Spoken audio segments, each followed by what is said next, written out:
Hey guys, it's Alu, and today I'm going to be talking to you guys about dealing with your self-esteem issues when you have social anxiety. I know for me it's one of the toughest things that you ever have to kind of go through and kind of just experience it and kind of identify all the different factors that go into your self-esteem issues.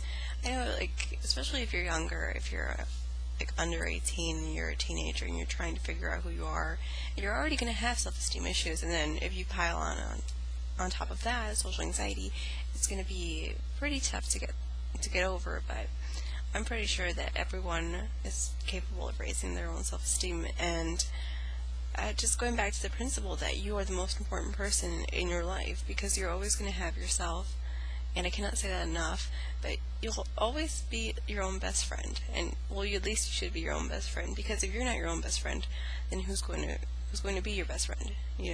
Who's going to tell you to look out for yourself? Always, it's going to be you. You're the one that's going to tell yourself that you need to do this and that, and that you're worthy of doing this and this. And it's kind of like building a friendship with yourself. And I guess that's how self-esteem just works. It's your own image of yourself.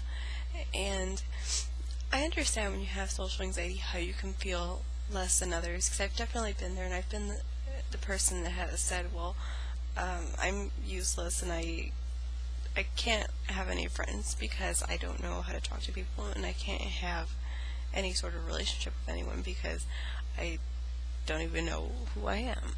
And it's kind of, I guess, very frustrating. And if you don't have anyone to go to and you are having these thoughts, no one to reassure you that you're not a total waste of space, then yeah, I guess you can feel very isolated, and your own negative thoughts take over your brain, and your self-esteem goes way down.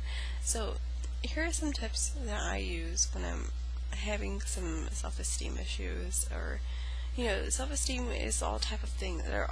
It can be like how you feel about how you look, how you act with yourself, how you act around other people, choices you make. Those all go into deciding whether or not you have high self-esteem or low self-esteem. And body image just goes in there, and that's probably the one thing that has been bothering me the most lately. And there's also like the emotional personality section, where you feel like you're not like as cool as other people or as good as other people, when in fact it doesn't really matter if you are or aren't, because you should only care about what you feel is right. So one of the main things I want to tell you is you're always going to be able to figure out how to get out of a situation, okay, with yourself. And I want you to think about a time where you've had negative thoughts about yourself and kind of turn them around and make them a positive statement. So if you're going to make a negative statement, we're going to turn that into a positive statement. Let's say you went out and you went out with friends. Let's say it's the first time you've gone out in a long time, and you have social anxiety and you've messed up and you might have had a few awkward moments. And naturally we want to tell ourselves, well, if I wasn't so stupid, I could have been able to talk to them better. Or I know I could have done that, and I'm so dumb and I can't figure out how to make a sentence. Let's kind of stop those statements, because those aren't going to get us anywhere. Okay, what you want to do is, when you mess up with something and you have a failure, I suppose, you want to kind of turn that and make it into a positive statement and a learning situation. If you always beat yourself up about everything, that's not good for you. It's not good for your mental health, especially. And the last thing you want to do is cause yourself to go into a deep depression that it's even more difficult to get out of. So let's say you did mess up and you don't know how to have a conversation with someone, because I obviously don't, and that's one of the things I struggle with a lot too. And when I mess up with something, I always tell myself, well, it only happened this time, and I'm pretty sure I can do better next time.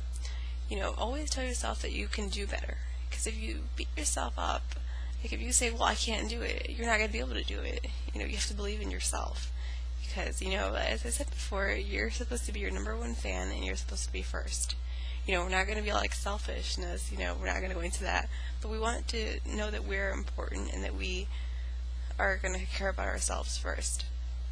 Because if you're not healthy, how can you help other people feel healthy and feel happy and to have relationships with other people? Because you need to start with yourself. And, it's kind of just like you're supposed to look for the negative thoughts and stop them right when they get into your brain. And you just often tell them to get out and tell them that you don't want them there because that's not what you want, obviously. And, it's kind of like you need to figure out what makes you feel good. And give yourself those good messages. Remind yourself that you're good and that you can improve on the things that you're not so good at now. And that's all self-esteem really is. It sounds kind of simple because it is simple. It's just trying to practice it. It's kind of difficult. It's difficult trying to get yourself out of this habit of always beating yourself up. And I feel with practice, like anyone can figure out how to do it the right way. So that's all for now, and I'll see you guys next time.